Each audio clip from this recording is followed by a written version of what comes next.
Hey everyone, welcome to Transit Live Online. My name is Danelle. And my name is Allie. Good morning. Hey, and we're so excited you guys for tuning in this morning. Hey, if this is your first time, or even if you've been here every single week, we want to know you're here, so make sure you drop your name and and what grade you're in the chat. Oh, we are week 4 of the series. What's up, Allie? How you doing? Good. How are you? I'm happy to be here. Yeah, hey. So excited. Oh, hey, tell the people about yourself. Who are you? What do you do? All that jazz. My name is Allie, and I actually do the kids ministry here. So I run Upstreet and Wombaland. Ooh. So if you have siblings who are younger than you, make sure they check it out. Shameless plug right there. Yeah, promote my own self. Yeah. Well, yeah, if you do have siblings, make sure you check it out. Hey, I know they're doing some fun stuff in Upstreet and Wombaland too, right? Yeah, so all month long, they are doing challenges, which I come up with, so that's kind of fun. Ooh. And they're competing to win a mega awesome slip and slide. And the name is actually Mega Awesome Slip and Slide. Really? Yes. Wow. That sounds fun, even though you know that here at Transit, we have the best prizes ever because we have started our Not So Summer Olympics.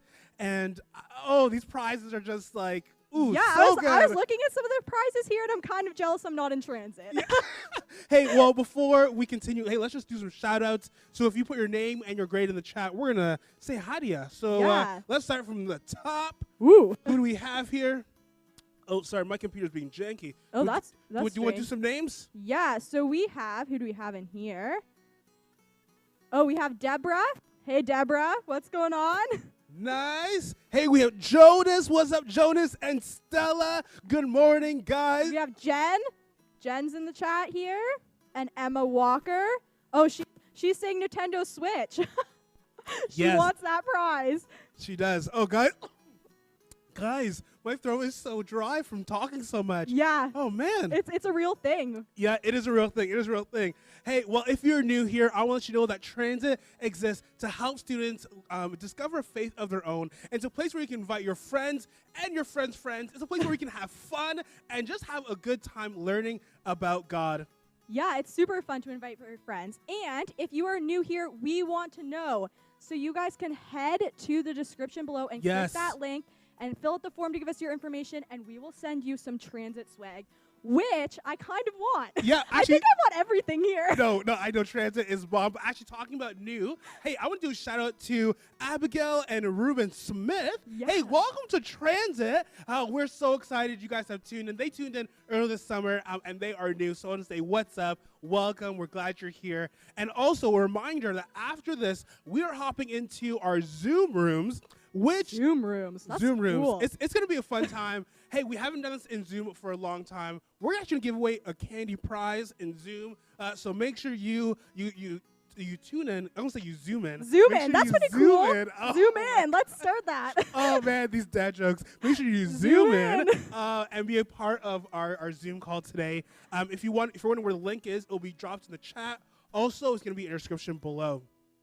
Hey, so as I said earlier, this month has been all about Not So Summer Olympics. Yeah, pretty cool theme. These prizes have been amazing. These challenges have been literally amazing. Yeah, you guys are going, like, I have no creativity, so my challenges would have been so lame, but you guys are awesome. Oh, man. Hey, before we do some shout-outs about the challenges and who has been doing them, I just want to remind you guys what the prizes has been for the Not So Summer Olympics. So, coming in third place, if you do all the challenges and get a lot of points and get third place, you will get a Nerf gun and Nerf bullets. You know what? That would be really good to shoot my siblings with. I kind of like a Nerf bullet.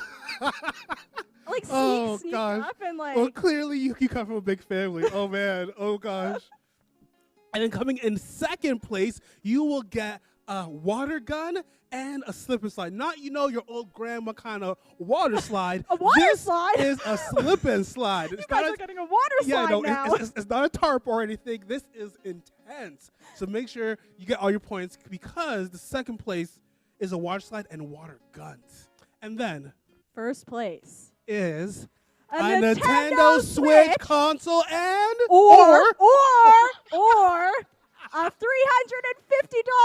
Toys Toys R Us gift card. I just said and. You were giving away big prizes here. I'm just so hyped about this challenge this month that I was about to give away Nintendo Switch and $300. But it's not. It's or. It's or. But what would you buy with a $350 gift card to Toys R Us? I would probably buy Lego. See, he said that. Yeah. I think I would get a trampoline. Really? Yeah, backflips. Okay, what is your reasoning? What's your reasoning? Well, see, I really like to do backflips, and we used to have a trampoline, but it broke. My brother went flying through the netting. See, okay, Transit, listen, okay? The reason why I said Lego is because Lego is year-round. A trampoline is only for the summer. Yeah, but have you ever stepped on Lego? That kind of hurts. Tell me in the chat if I'm right. Tell me in the chat if I'm right.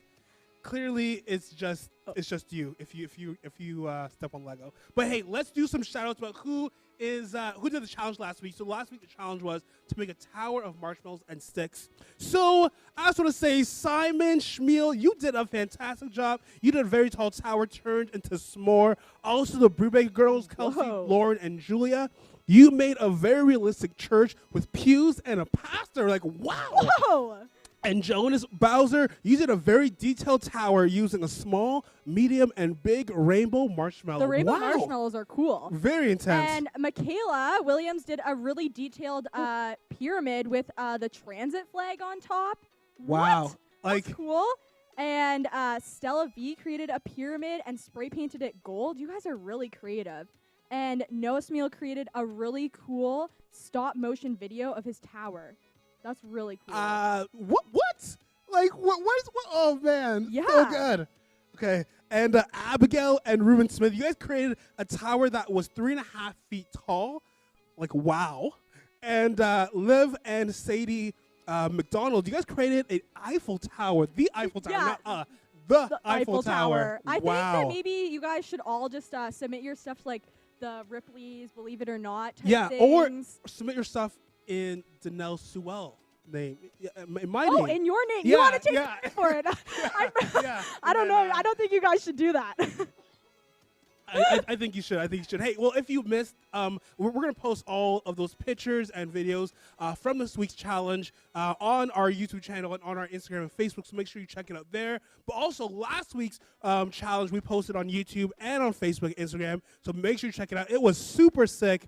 And that brings us to this week's challenge. But before we do that, we're going to do a quick game. It's called Reverse Trivia. We did last week, round 1. This week, we're going to do round 2 with Allie. We're going to go, I was going to go right into it so quick. Yeah, wow.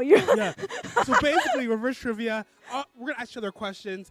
We have to say the wrong answer. The wrong answer. Let's just get Sounds this easy, started. but it's kind of hard, I feel like. I'm excited. Allie, you go first. Okay, so I'm going to read them first. Okay. So I grabbed our second round of questions here. Round 1. What sound does a moose make? What sound does a moose make? How many fingers do you have? 10. Oh, 15. Oh, that was the right answer. What does 2 + 2 equal? 10. What color is orange? Orange. No. No. Name an animal with stripes. Giraffe. So clearly, you did not get the memo that this was to answer with wrong. It's so hard, guys. I know. I can't judge you because I haven't done it yet. Okay. Your turn. Ready? Yeah, I'm ready. Oh, okay. Okay, ready? I'm not ready. I need to catch my breath. Ooh, reading them to you is kind of hard. Okay. Ooh. Okay. Whew. Okay, ready?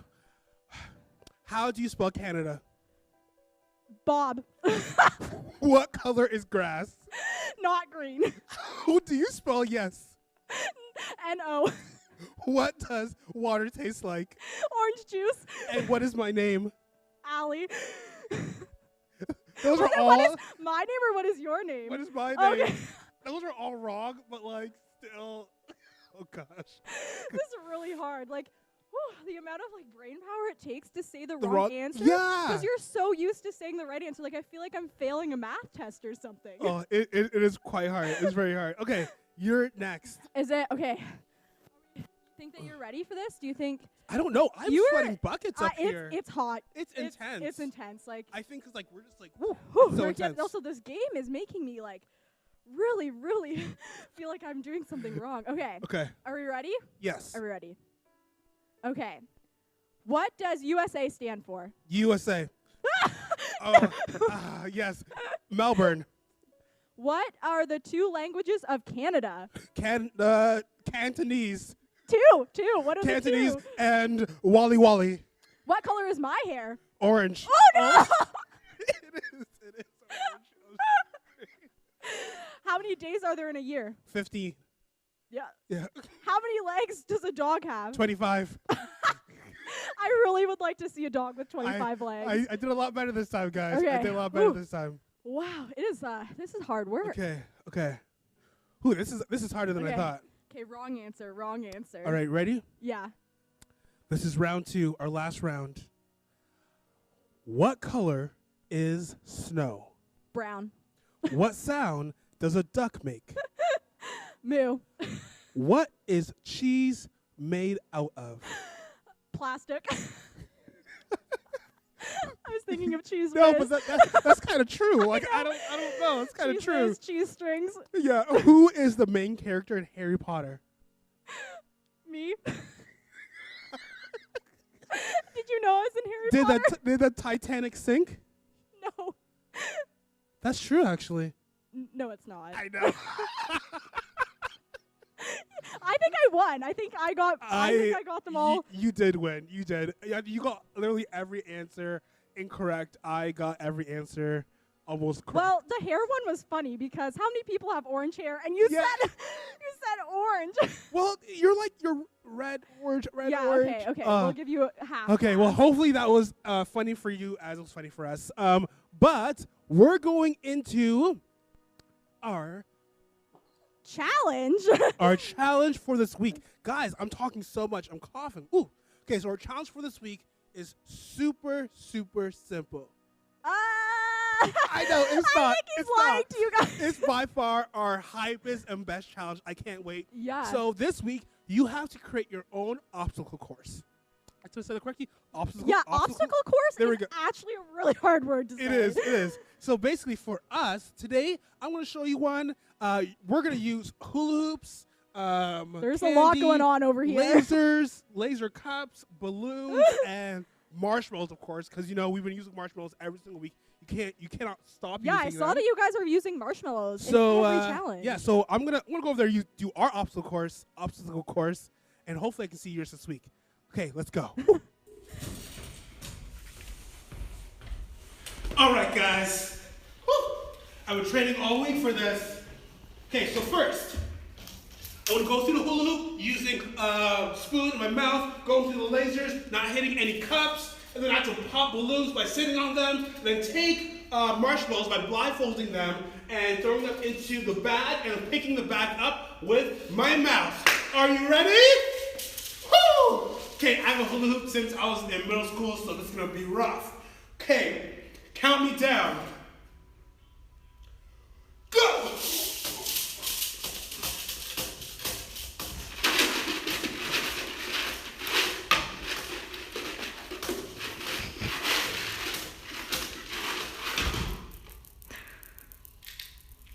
Okay.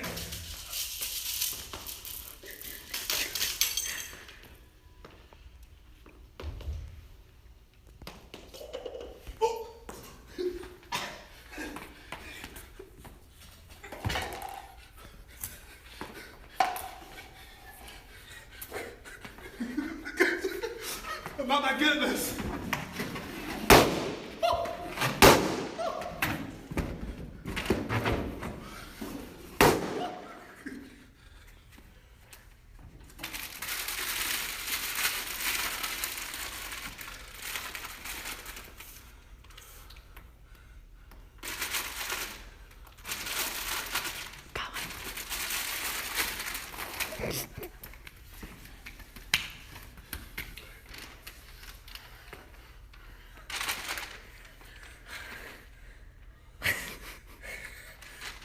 Ta-da! So clearly, I'm not good at these obstacle courses, but oh my goodness. Well, hopefully your videos will be a lot better and a lot funnier. But hey, we are in Part 4 of learning about Joseph's life. I can't wait, guys. Whew, incredible amount of breath. Hey, let's take a look.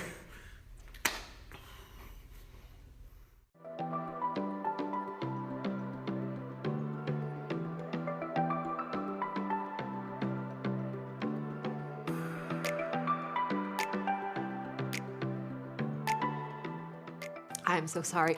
I just really love books. Okay. Hey everyone. We are in the middle of a series called Big Picture. And in it, we've been talking about the life of this pretty important guy in the Bible named Joseph. Now, we'll get to more on him later, but what you need to know is this. His story was crazy. It was cray, y'all. Like, grab yourself some movie theater popcorn, butter, a little bit of salt. Okay, here we go. He found himself in the middle of some really unbelievable, difficult, and even scary circumstances. And while we all get the privilege of knowing how amazing his story ended up, at the time, he certainly didn't see the bigger picture. All he could see was what was happening right in front of him then and there. I have to wonder if being in the middle of all those crazy and painful circumstances ever made Joseph ask a question that I think a lot of us ask when we find ourselves in similar situations. What is the point? I mean, honestly, haven't we all been there? You go through a situation in your life that you do not understand, or you find yourself in a circumstance that you don't want to be in, and you're so disappointed with the way your life looks, and you think to yourself, what is the point of all this? Why do I have to go through any of it? Why does it have to be this way? Now, when I was in middle school, my parents split up, and it was really, really hard for me and my siblings to deal with because it was not a smooth separation. And their messy separation led to a messy divorce, and then their messy divorce led to lots of messy, difficult years in my family where it was hard to imagine things ever being good again. And there were lots of nights that I spent crying over all of this just craziness, and I would ask God over and over and over, what is the point of all this? Why do some families get to work out and be happy while other families don't? And when we were in the middle of all that nonsense, it was impossible to imagine that things could ever be good again because we just couldn't see the bigger picture. We couldn't understand that God had a bigger story in mind for us. Now, maybe you haven't had an experience exactly like mine, but a lot of you probably have felt this way. And maybe for you, it was at school. You thought, why do I need to learn about the French Revolution or the periodic table or long division? When am I ever gonna need to use this stuff in real life? What is the point? Or maybe you felt this way at home. Your parents make you do the chores and play with your siblings or wake up early on a Saturday morning and you absolutely do not understand why. I mean, every time you're picking your clothes up off the floor or taking your baby sister outside or being forced to get up early on the weekend, you're thinking to yourself, what's the point? Maybe you've asked yourself that question when you found yourself dealing with disappointment, when you didn't make the team, or you got ghosted by a friend, or you got gossiped about at school. You just couldn't understand why you had to deal with all the pain and disappointment of it. You couldn't see the bigger picture or the point of the situation. Or maybe it was something really and truly painful. Maybe you watched a loved one struggle through an illness. Maybe they even passed away. Or maybe you've dealt with things like anxiety or depression, and no matter what you do, you just can't seem to shake it. Now, maybe your parents are going through a divorce, or you've been placed in foster care, or someone close to you hurt you in a way that you don't know how to come back from. Those things certainly make you wonder, what is the point to all of this? Maybe you even feel this way about your faith. You come to church, you crack open a Bible a couple of times, you say a few prayers here and there, but nothing really feels different. And you keep trying to connect with God, but nothing seems to happen, and you're left wondering, what's the point? The truth is, we all experience difficult things throughout our lives, and when we're in the middle of those difficult things, we often ask that same question, what is the point? We don't see any good in the situation, and we don't experience the outcome that we hope for. And we don't see any part of the big picture, we just see our pain. When we feel that way, it's nearly impossible to believe that anything good could come from it, isn't it? Well, that brings us right back to our pal, Joseph. So grab your movie theater popcorn, here we go. His life is recorded in the portion of the Bible called the Old Testament, and that's the first half of the Bible written before Jesus came to the earth. So remember how we said Joseph found himself in the middle of a lot of difficult and painful and frustrating circumstances? Well, after his own brothers threw him down a well, and then he was sold off into slavery, Joseph was taken to Egypt to work for this guy named Potiphar. And just as things were starting to look up for Joseph, he was put into a really difficult situation, falsely accused of something he didn't do, and he was thrown into prison as punishment. Talk about unfair. I mean, can you just imagine how Joseph must have felt sitting there in prison? I know what I'd be thinking. It'd be something like, God, you have got to be kidding right now. I mean, things couldn't get any worse for me. How long is it supposed to last? What is the point of any of this? Now, I think these are definitely fair questions for Joseph to have asked. I mean, he tried so hard to do the right thing and remain faithful to God. And this was where it got him, in jail? I mean, if I were Joseph, I definitely would have had a hard time seeing the big picture. Now, thankfully, God always has the bigger picture in mind. Now, what Joseph couldn't see as he sat in that prison was that God was working behind the scenes. He was working for Joseph's good, even during his pain. Joseph just couldn't see it yet. Okay, so you see, while Joseph actually was in jail, he wasn't the only one that was in there. I'm looking for, did somebody have my bread? Oh, here. Okay, so while he was in jail, he met two other people that were in there with him. There was a baker. You can probably guess what a baker does. A baker makes bread. And he also met a cupbearer. But the cupbearer, that's not a role that we really hear about in our current day. So basically, Pharaoh's cupbearer was a really trusted person who served him drinks to make sure that it wasn't poisoned. He would do that, by drinking some of it. It's poisoned! So if it was poisoned, the cupbearer would die instead of the Pharaoh. Oh, man. What Joseph didn't know yet was that these two guys, the cupbearer and the baker, were gonna play a much bigger role in this story. Now let's take a look at what happened. While they were in prison, Pharaoh's cupbearer and baker each had a dream one night, and each dream had its own meaning. When Joseph saw them the next morning, he noticed that they both looked upset. "Why do you look so worried today?" he asked them. And they replied, "We both had dreams last night, but no one can tell us what they mean." At first glance, this doesn't seem all that remarkable of a story, right? So two guys had a couple of weird dreams. That's not all that important, right? Wrong! You see, at the time, dreams were believed to be predictions about what might actually happen in the future. So often, when people had weird dreams, they would seek out someone who could help them figure out the meaning so that they could understand what was coming. And Joseph knew that God could help him interpret their dreams. So he listened really carefully and interpreted them as God showed him what they meant. Joseph told the cupbearer that his dream meant the Pharaoh was going to restore him to his position in 3 days. Yay, cupbearer, you did it, man!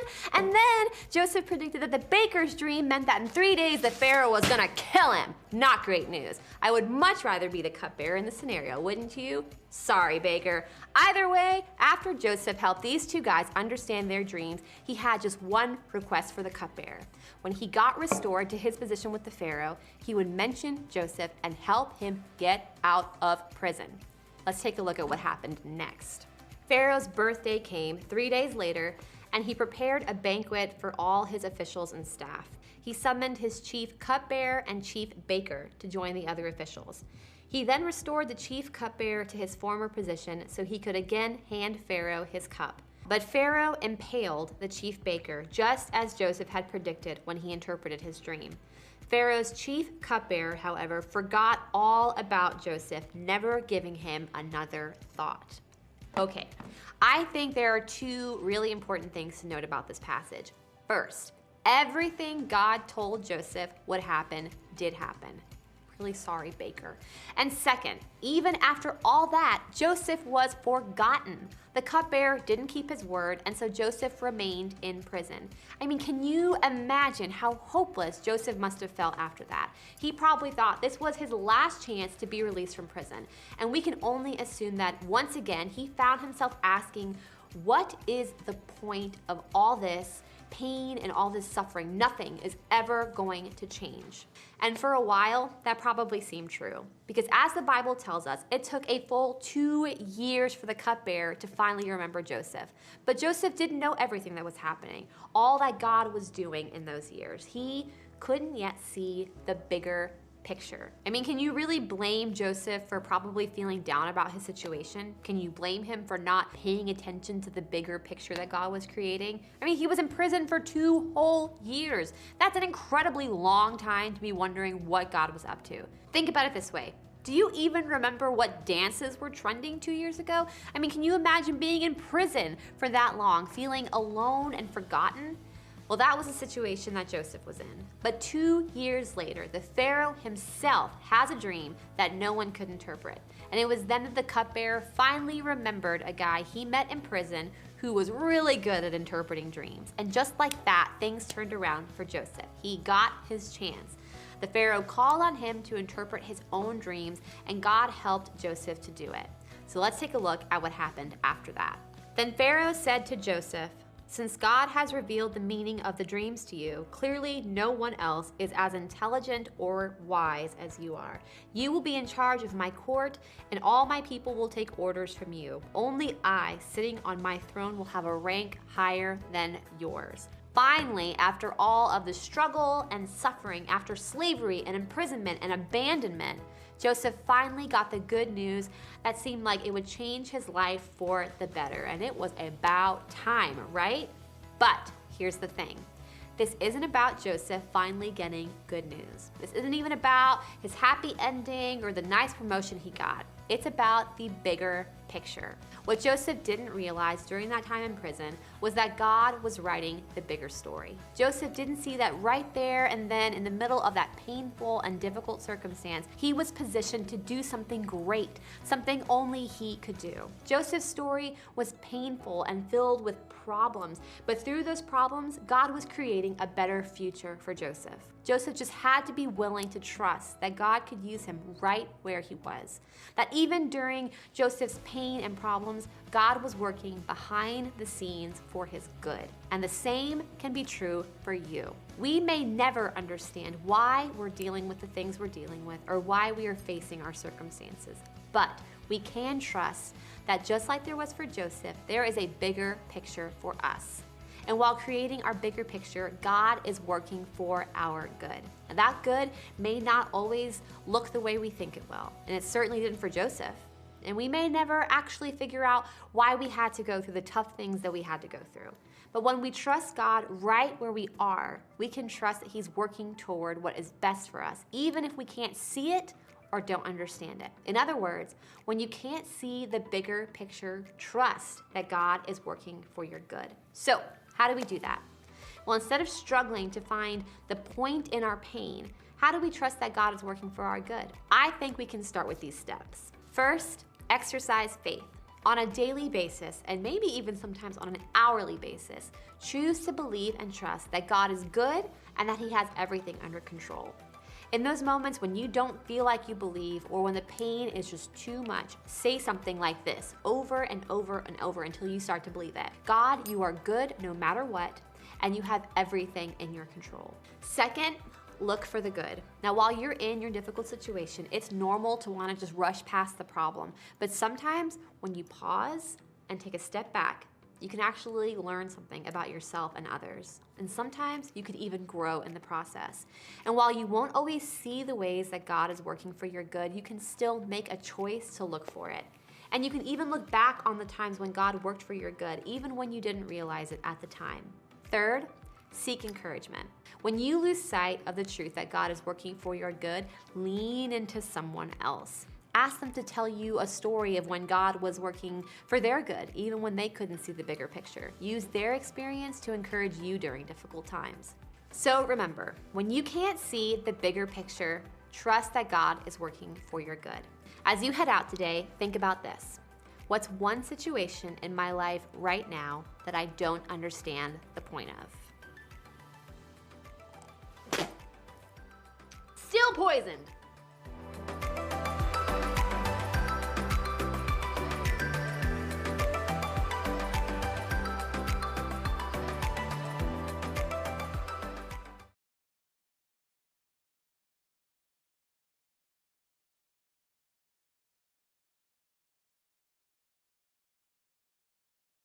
that hit deeper than I actually even thought it would. I know a few of you in the chat were saying, what a great message, amen. We're just like kind of reiterating what she was saying about trust and patience and believing that God has a plan for you. I think even during this time, during COVID, I've had to kind of dive a little deeper into that. It's so easy for us to kind of look in the pain to see, hey, like why is this happening to me, or like where's God? Where's God? But trusting in that God is actually doing, like He has actually planned out our future and that He wants the best for us is the hardest thing to do. Is looking at the bigger picture. And I really liked what she said at the end there about like repeating that over and over. Yes. And sort of getting yourself out of that mindset. Yeah. Yeah, that's a really cool. And that's kind of what Joseph did. Like Joseph was in mess. I can't imagine if I was in jail. Like, I know. I couldn't do it. And not even in jail, but sort of in jail.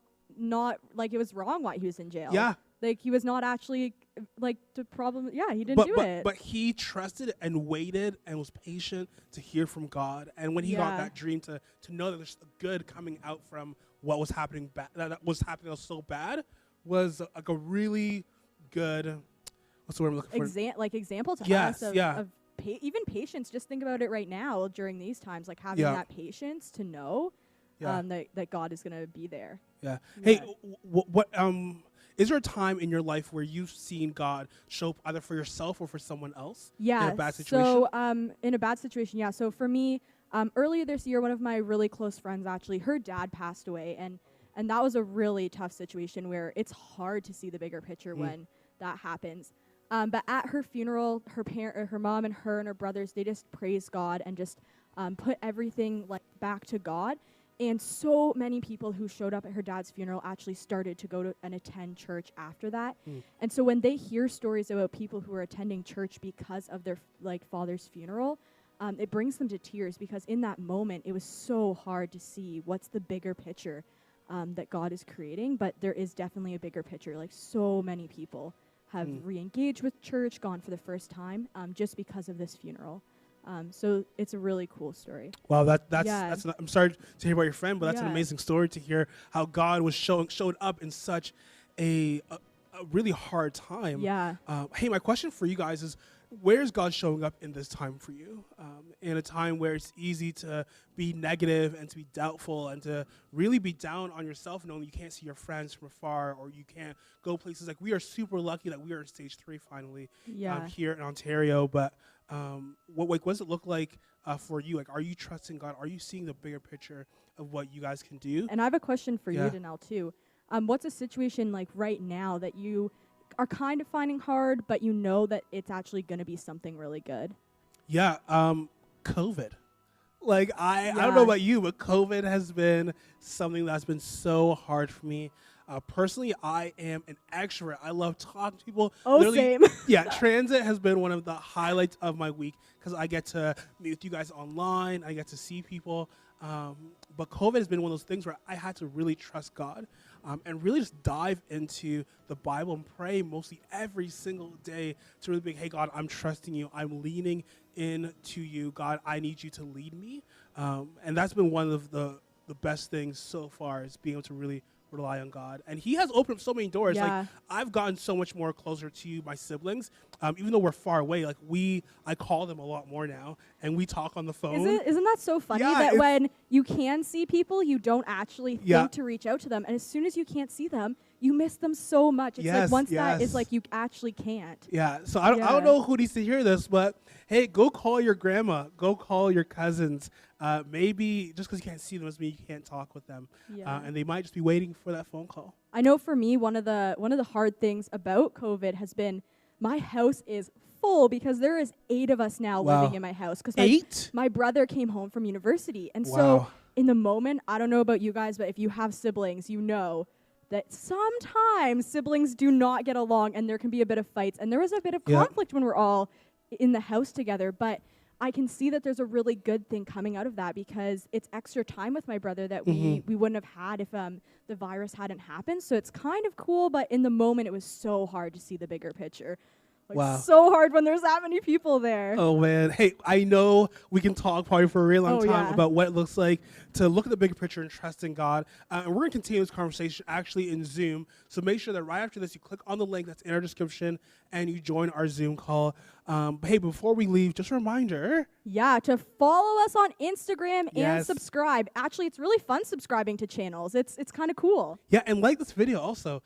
If you enjoyed it, if you had fun, like this video. And don't forget, our obstacle course challenge is happening this week. So make sure you either send us the video on YouTube, not on YouTube, on Instagram or students at connexuschurch.com. Yeah. There we go. Whew, that's hard to get out.